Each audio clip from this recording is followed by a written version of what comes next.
Now, you can either be the slave of the money you're trading, meaning you're run by it, or you can be the master of it, which means you run it. And many traders come into trading because they want financial independence and they want to make money independent from a job and not be a slave of a job. And they end up becoming a slave of their own trading strategy and the capital they're trading. The easiest analogy that everybody will understand is imagine yourself in the dating field.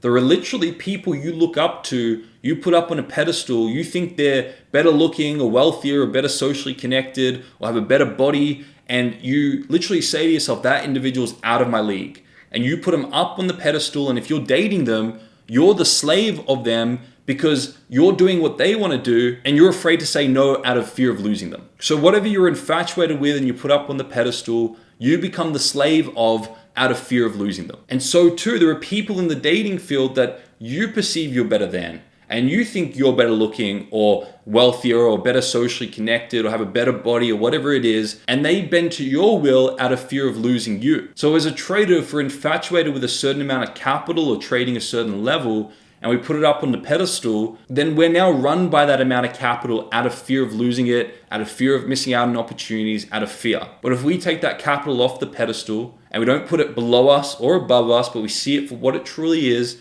and we have a balanced perspective on it, then we're no longer fearing the loss of it or fearing missing out of it. We feel resonant with that amount of capital, and that's the amount of capital we trade. That's the level we resonate on. Just like if you're in the dating field and you find someone that you believe is a match, and that's the individual you end up dating long term. So for this example, let's imagine you're risking 1% per trade and you've got an average risk to reward of 3-1. And let's say in your mind, you've already transcended the $1,000 account, which means you are right here in between trading a $1,000 account and a $10,000 account. What this means is that you are a master of the $1,000 account, but you're still a slave of the $10,000 account. Meaning you can take a $10 loss, which is 1% of $1,000, that's what you're risking, and you can take a $30 win, 3-1, $1,000 account, risking 1%, and you are not emotionally deterred by this outcome.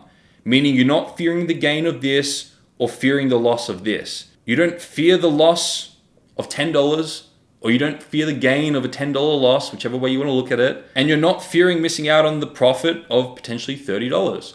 You've transcended that level. The emotional attachment to $10 and $30 is not in your mind. So you're a master of this area. You don't see gain or loss as either good or bad. You see it as neither good nor bad, and you've transcended outcome-based thinking. You can stick to your trading plan. You're in process-based thinking. You can stick to your trading plan irrespective of a $10 loss or a $30 gain. You're emotionally undeterred, you just stick to your trading plan.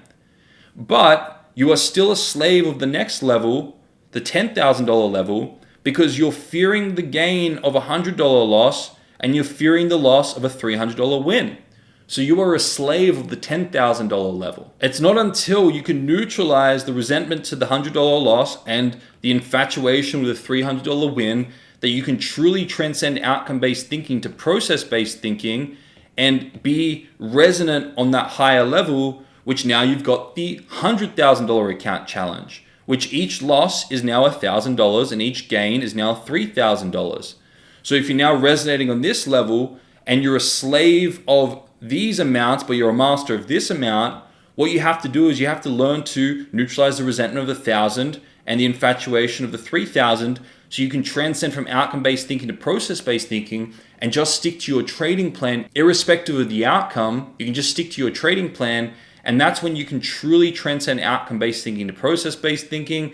And then trading doesn't become easier, it doesn't become better. You now have the new challenge, which is the $1 million challenge, which you now have to learn to manage the paradox of a $10,000 loss and a $30,000 win.